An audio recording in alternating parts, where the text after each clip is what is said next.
Now, you may be thinking of the word fat when you see the word sizeism. The word fat has been used to stigmatize people who are obese or who are of size that's fat.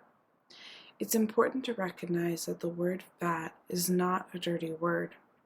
I will be using the word fat as fat people have been making efforts to reclaim the word and eliminate the stigma attached to it.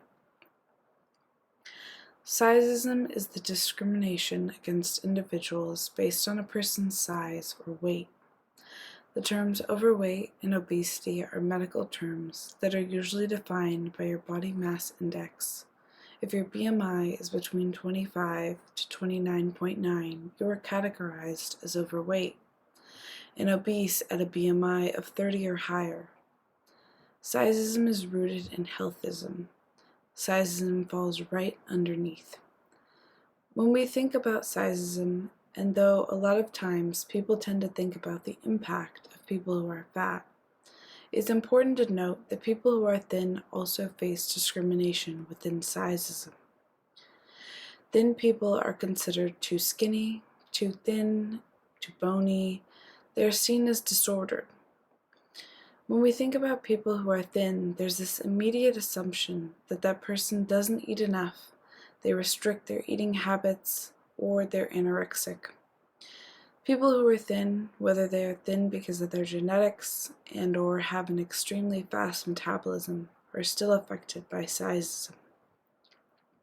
Sizeism doesn't strictly focus on people who are obese or people who are considered fat. This is where the Goldilocks rule plays a part in sizeism. The Goldilocks rule is the preference to judge aesthetics, health, and suitability for size. So if you're too thin or if you're too fat, you're not right. But if you're right in the middle, you're good. You are considered healthy.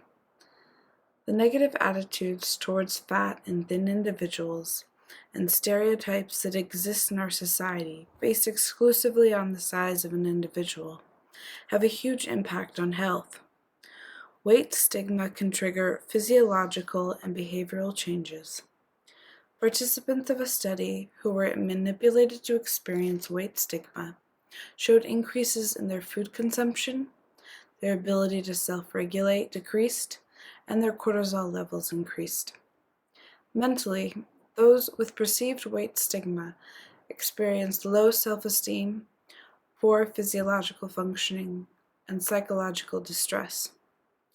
Researchers have discovered that there is a link between weight stigma and avoidance of exercise.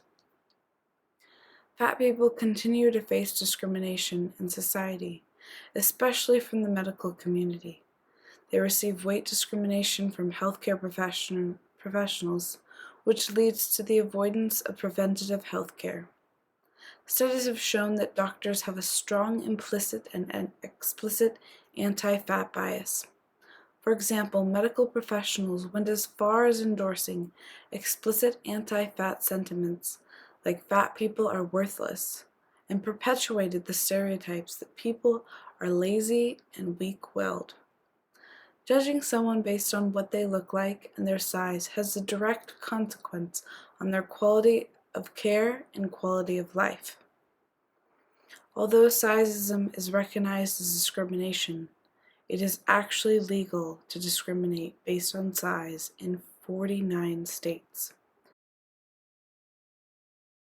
As it currently stands, Michigan is the only state in the union to explicitly prohibit employment discrimination based on weight.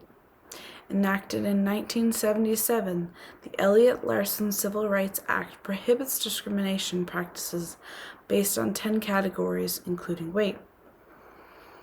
Other than a few municipalities such as San Francisco, there are no other concrete laws protecting against weight-based discrimination in the United States. So how can we challenge sizeism? Ways of creating change are exploring your biases with people who are thin and obese. Challenge the assumptions about health, status, and size. Include spaces for people who are thin and obese.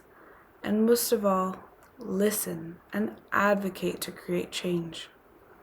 By doing this, sizeism can become more recognizable as a legality. I chose Sizeism because I wanted to explore and break apart my own implicit biases to better understand the deep-seated issues Sizeism has in our society today, and how it affects thin and fat people. I am also a huge advocate for promoting a healthy lifestyle, and size and weight is only one factor of that.